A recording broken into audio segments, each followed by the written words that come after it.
I'm not going to introduce myself. I've been talking to you all morning. You know who I am. So I will be presenting on metadata standards within the NMDC and what we're doing to both improve metadata curation and data sharing within our system, as well as just trying to get communities on board and expand and elevate data sharing within multiomics data. So, as I'm sure all of us here know, large-scale environmental research and modeling, especially in the context of the climate, requires a lot of data, it's a lot of information. However, generating multiomics data can be expensive and difficult, and to enable wide-scale research, data reuse, and interoperability within these, the key is to access and answer these large-scale questions. We need to be able to reuse our data and share our data, or we're never going to be able to really answer these questions to the best of our abilities. The NMDC's mission is to provide a gateway to fair multiomics microbiome data that leverage best practices for data curation and processing. So hence enabling this large-scale environmental research.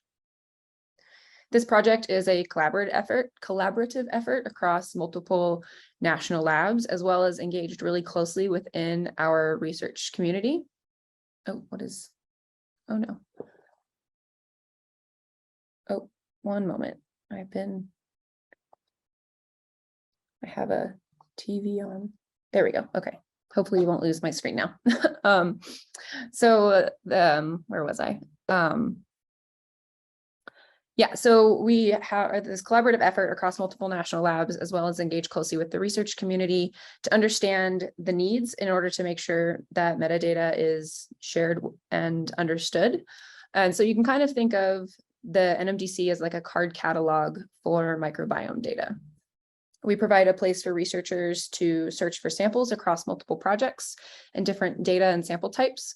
The NMDC also provides standardized workflows for processing and analyzing this data, so that when you look at these large-scale researchers want to look at this different data, you can know that the way that the data has been analyzed is applicable across the projects.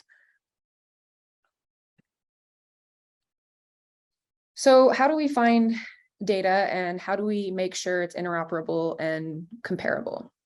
It really begins with standardized metadata. Metadata is contextual information about a thing or data, and it's the when, where, and what, and how a sample was generated or how data was produced. It's also vital for data preservation, discovery, access, and reuse. There's all kinds of metadata. It comes in many different shapes and sizes, but for the sake of NMDC and to kind of help orient people, and in the context of today's session, we will be focusing primarily on sample metadata. And this consists of details about the biologically unique sample or your starting material in an experiment. And in this case, you could think of it as the soil that's been collected in the field.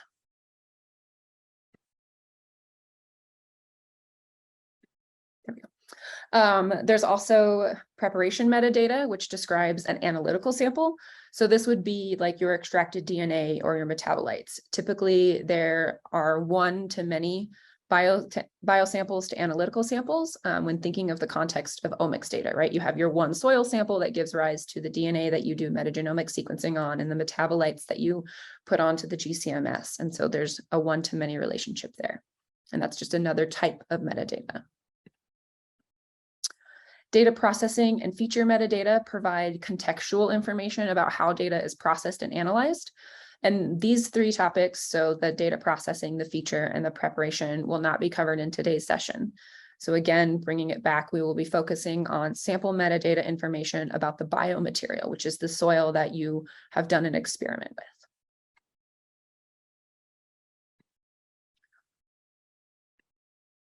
So that's what metadata is, and that's the type of metadata that we'll be focusing on. And it's important because without standardized metadata, data reuse and sharing and sample interoperability is very, very difficult. You're going to hear me say that multiple times. If you've ever tried to work with someone else's data, or if, sometimes even just understanding how your own data is tied together or matching multiple data types within your own experiment, it can quickly become this jumbled spaghetti mess, and we make science even harder than it necessarily needs to be. And this is because inconsistent and interoperable metadata is not always completed. So here you can see we have scientist 1, and they had their metadata in one format, while scientist 2 has virtually the exact same kind of information, but collected differently. And this is a rather simple example, but if you can imagine 20 more columns with 98 more rows and 4 data types mapping back to this sample data would be very, very difficult. And connecting the dots requires a lot of manual effort. Not to mention that this type of data management is impossible for a computer to understand and perform any kind of cross-analysis. But when you use standardized metadata, the context and connections across the samples and data types becomes a lot more clear. Identifying standardized sample metadata about the when, where, and what of a biosample ensures that the environmental context and experimental information across studies is captured, as well as any biological differences or responses can be understood to understand how your data is changing and why. Similarly, standardized preparation and data process metadata are needed to know how a biosample was prepped or extracted and how to compare across studies or data types. As I mentioned before, preparation metadata is about how you go from soil to DNA, and data processing is thinking about that resulting data and how it's been analyzed or annotated. Without each of these important factors, large-scale analyses, modeling, and correlating your results becomes impossible. So overall, standardized methods and curated standards at each of these steps ensures details aren't missed. And when a factor or detail is called one thing from source A, you know how it's similar to or different from source B.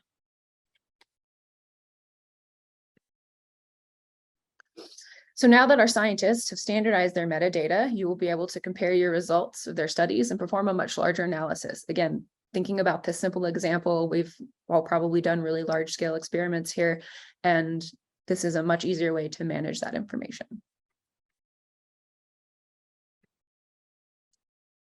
So to summarize, what is metadata and why is it important? Sample metadata describes a biologically unique thing. It provides information about the when, where, and what, as well as any treatments or how a sample was manipulated, as well as environmental information about where the sample came from.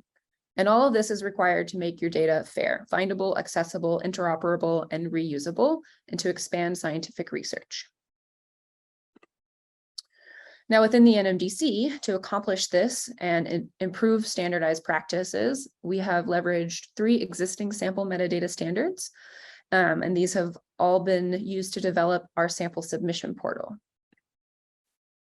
So first, we have the Genomic Standards Consortium, or the GSC, which Emily mentioned previously, which has developed a system of unified standards to describe sample metadata for a variety of sample types that fit within different environmental packages. These packages provide standardized metadata slots or fields for describing a sample and its environment. The NMDC is working closely with the GSC to improve on these packages, as well as add additional standard information that should be collected. Here you can see a list of the existing MICSES environmental packages, as well as some to come. For the summer school session, when we move into our student-only sessions, we will be working with the soil package.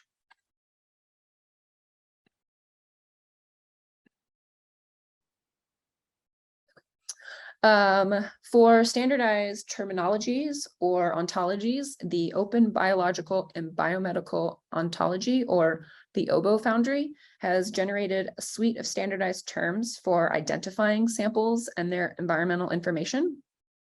So it's a hierarchical classification based on various terms that you can search through. And this is a dynamic, community-driven source that provides a way for people to identify their samples based on environment. So you can think of this as being useful within the context of thinking about spruce. If you are, if you have some data that you want to be able to compare other peatlands, but you're not necessarily sure where peatlands are in all of the world, you can leverage an environmental ontology to say, just show me data types and projects and samples that have identified this as a relevant ecological term. So here you can see that we've picked a few of these terms that will be used to identify the soils that we're working with in summer school. So it's an environmental triad where we have 3 different levels. my slide's a little messed up there, so I apologize. But first we have the broad scale environmental context. And so this is meant to think of in a large scale woodland biome, right? So it's a biome, it's very broad. Next, we have the local scale environmental context. So this is getting a little more specific, zooming in a little bit closer to where you might be located. And in this context, it's going to be a spruce forest soil. And then the environmental medium, which is very specific about the medium or the material that you're measuring. So here we have peat soil. Next, we have the Genome Online Database, or GOLD, which also provides another avenue of identifying sample ecosystem. So this is generally comprised of 5 terms that are built upon one another gradually and slowly becoming more specific about the sample's environment. So here is a small zoomed in version of what we've put together for the spruce samples. I hope you can see it okay. So these environmental terms are really valuable in data discovery and making data findable. And if you, as I said, again, if you ever wanted to be able to compare these spruce peatland samples to somewhere else in the world, you could look at this tree and you could see that we have bog, fen over here as options for the different types of peatlands, also specifically peat within this environmental search. And so it allows you to locate additional studies that would be relevant to your research.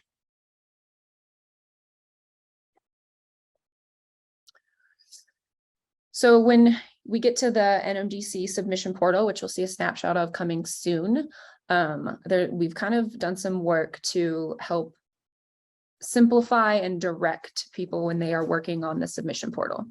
So we've taken the fields and terms required by the 3 sources I just outlined, as well as other metadata requirements for submission to EMSL or the JGI, as well as feedback from users and their experience and needs to see how these fields should be expressed and exposed within our template.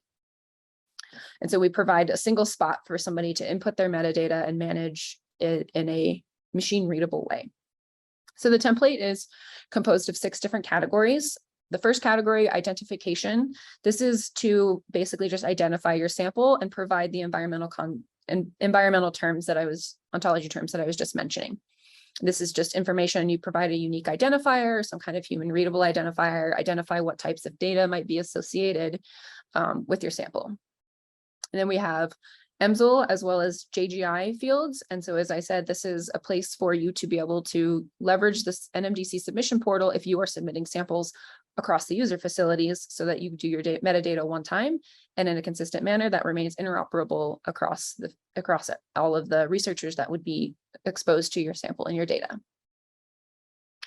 Next, we have the required, recommended, and optional fields. These are all composed of mixed terms. So required metadata, you could think of as these are, required terms, and these do vary depending on your sample type. So information like depth or location are required for soils. It's a very specific term to them, but still an important part of understanding what you're looking at. The recommended fields are tagged as just being recommended depending on your study or experiment. So for example, when thinking about the spruce site, they have, the air temperature elevated as well as elevated CO2 in some of the plots. And so you can use these recommended treatment fields in order to identify how those samples differ from each other.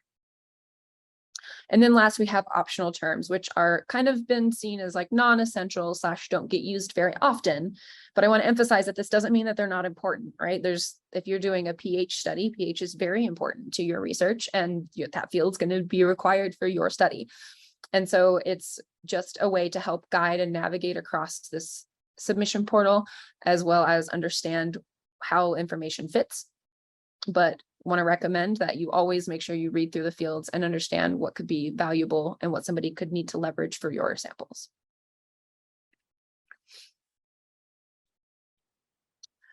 So all of these categories and a variety of terms end up in the NMDC submission portal, which you can access using the NMDC data portal. There's a submission portal button in the top right corner that you, oops, what just happened? Go back. Top right corner that you'll see. So just to kind of walk through a little bit of this, you can see that we have a few features here. You'll notice at the bottom, there is a color key. So there's recommended, required, and then some invalid or empty invalid cell color coding. And so this again is to help you kind of navigate yourself around, see what's required, and kind of draw your eye to make sure you're not missing terms. Not shown here, but you could in specifics, but with this little eyeball icon, you can see there will be a show hide feature. So this allows you to specifically look at only required fields, only recommended, or only optional fields, as well as providing a jump to column feature. So if these metadata sheets can be very wide, there's a lot of fields. And so if you find it difficult to track down a specific term that you want to add, like current vegetation, you're like, it's important to know that I have a corn field instead of a soybean field. You can use this jump to column to navigate to what you need. There is also a column help box that pops up either when you validate your template or when you double click on these headers here. That will pop up and kind of give you some general description and guidance about how to fill out a term, and provides examples of how to complete the field that you're currently filling out.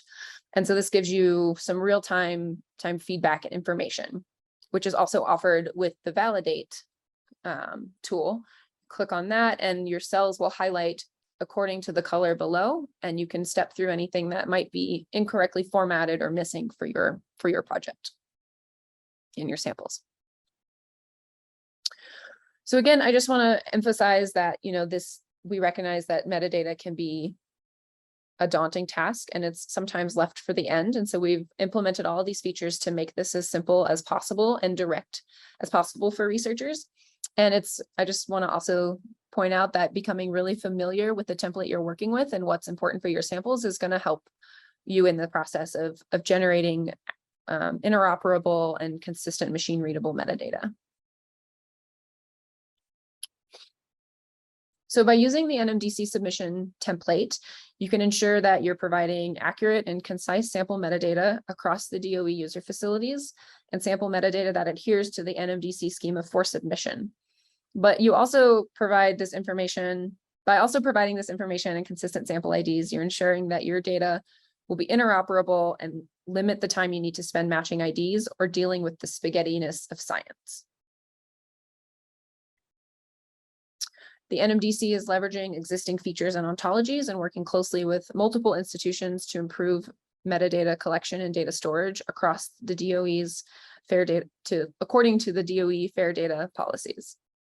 And we hope that this will improve data reuse and discovery and elevate data expanded large-scale research. So with that, thank you for listening. If you are interested in becoming involved in or learning more about the NMDC, you can check out our website or send us an email at support@microbiomeData.org. But we do have one question. Is NMDC integrated with NCBI or other sequencing data repositories? Sorry, Pajal, can you say that again? Yeah, is NMDC integrated with NCBI or other sequencing data repositories? Yes, when you look at the data portal, you will see some information. We also have the ability to connect with IMG. And I think I'll actually let you facilitate this one, Pajal, because you have a better understanding of that than yeah, sure, no problem. I wanted to give you a chance to answer it. Yeah, so definitely we link out to some existing repositories, especially since we partner closely with EMSL and JGI. So we do have links back out to those locations for that data. But in terms of NCBI specifically, we are not linking to them quite yet. We have links to like biosample, for example, if that data is already represented there. But we're working really closely with persons of contact as well as representatives over at NCBI, and this is definitely in part of our long-term plan. So hopefully we can actually get that all integrated to make the submission process easier for everybody. Thanks.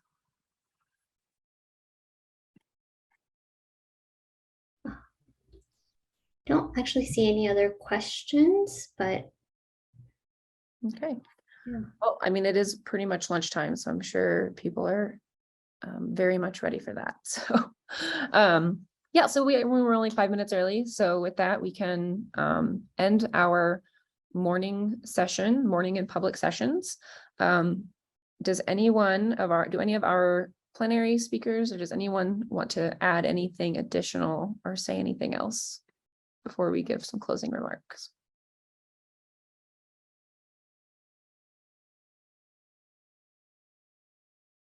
All right, I'll take that as a no. And I just want to say thank you so much to all of our participants in our morning session. I hope you enjoyed learning about Monet and Spruce and the NMDC.